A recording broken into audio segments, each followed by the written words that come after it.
Hey guys, Island Homesteader here. Well, here's I don't even know if it was a hurricane or a tropical storm, but whatever, Hermine or Hermine, or I don't even know how to pronounce her name. The storm came through. It started coming through last night, yesterday afternoon. We had the rain bands, thunderstorms last night. Sounds like a tornado probably touched down in Hatteras, threw some campers and some cabins at a campground, turned them upside down, threw them in the water. Some people were hurt down there. Nothing, I don't think, real serious. And then a little bit before noon today, the tide started coming up. The storm went through, the eye went through, and the wind came out of the other direction. So our water started coming back here on the island from the sound behind us and started flooding us. This is my side street. Here's my backyard where the garden is. If y'all watched any of my videos and seen the garden, that's all salt water. Tomato trellis is turned over, that whole unit, that whole rain gutter grow system. All my plants have been underwater. Some of them have floated away. Had to drive our cars across the street up onto that vacant lot. There's a little bit of a hill there. I just happened to look out the window and see water coming up our driveway. And that pile of mulch you see sticking out there is maybe 1.5 feet out now. That's about a 4.5 foot high pile of mulch. So that's how deep the water is there. I walk around here this other side. I'll go around front and show you out on the highway. The wind's blowing so bad it's going to sound terrible. You won't be able to hear anything. But like I said, there's the garden. The water's come down now. The water's come down probably 2 or 3 inches from when it was the highest.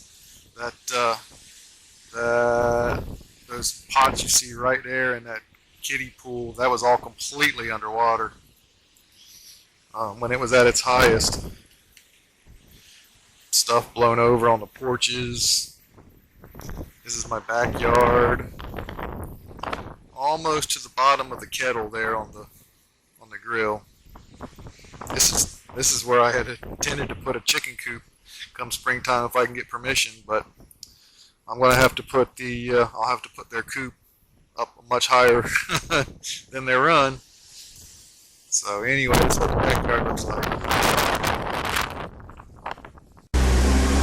Here's the front. If you can hear me, you can see that line right there. The water is definitely receding.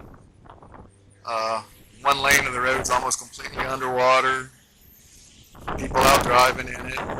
They don't care. There, I'll turn this way. Maybe you can hear me a little better.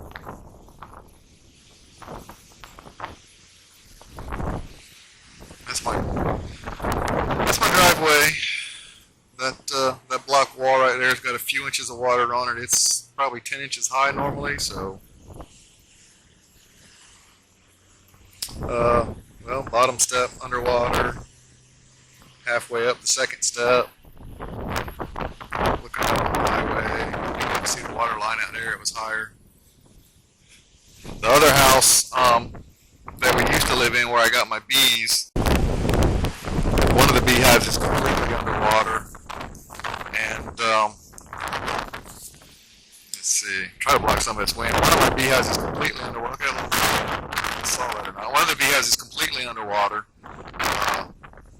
A double stack medium box. Luckily, it had a top entrance. The bees got out on the top. I'll put a picture. I didn't get any video. I'll put a picture of what the bees look like over at the other house. Anyway, here's the aftermath of a tropical storm or hurricane, whatever it was, when it came through here.